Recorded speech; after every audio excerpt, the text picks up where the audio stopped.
Hi hello guys, നമുക്കൊന്നൊരു snacks ഉണ്ടാക്കിയാലോ. Cauliflower ചെറുതായിട്ടൊന്ന് കട്ട് ചെയ്യുക കേട്ടോ. കട്ട് ചെയ്തിട്ട് അതിൽ മഞ്ഞൾപ്പൊടിയും ഉപ്പൊക്കെ ഇട്ടിട്ടൊന്ന് തിളപ്പിച്ചെടുക്കുക. എന്നിട്ട് അതിൻ്റെ ഒപ്പം വേറൊരു പാത്രത്തിൽ കുറച്ച് ഉപ്പ്, അരിപ്പൊടി, പിന്നെ കുറച്ച് മുളക് പൊടി, പിന്നെ ഇതിൽ ഉപയോഗിച്ചിരിക്കുന്നത് കടലമാവാണ് കേട്ടോ. കടലമാവും ചേർത്ത് നല്ലോണം ഒന്ന് മിക്സ് ചെയ്തെടുക്കുക കേട്ടോ.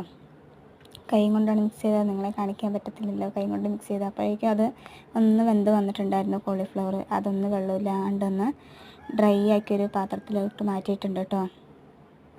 അപ്പോഴേക്കും നമുക്കൊന്ന് എണ്ണ ചൂടാക്കി എടുത്താലോ. ഗ്യാസിലൊന്ന് ചീനച്ചട്ടി വെച്ച് അതിലേക്ക് ഞങ്ങൾ സൺറിച്ചാണ് കേട്ടോ ഓയിൽ. അതെടുത്ത് നല്ലോണം എണ്ണ ചൂടായ ശേഷം അതിലോട്ട് കുറച്ച് കുറച്ചാക്കി എടുത്ത് ഇടുക. കോളിഫ്ലവർ ആ മാവിൽ മുക്കിയിട്ട് കുറച്ച് കുറച്ചാക്കി എടുത്തിടുക കേട്ടോ.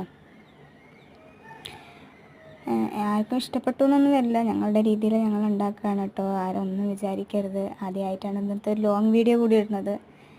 ഏകദേശം ഒന്ന് മുരിഞ്ഞു വന്നെന്ന് തോന്നുന്നു. അത് ഡ്രൈ ആക്കിയ എണ്ണയിൽ നിന്നും കോരി വേറൊരു പ്ലേറ്റിലോട്ട് മാറ്റിയിട്ടോ. കൊച്ചുങ്ങൾ കുറേ നാളായി ചോദിക്കുന്നു, അമ്മ കോളിഫ്ലവർ കാണുമ്പോൾ എന്തെങ്കിലും ഉണ്ടാക്കി താമാന്ന്. അപ്പോൾ ഇത്രയേ ഉള്ളൂ. Tata, bye bye. ഞങ്ങൾ അതുകൊണ്ട് കഴിച്ചു കേട്ടോ.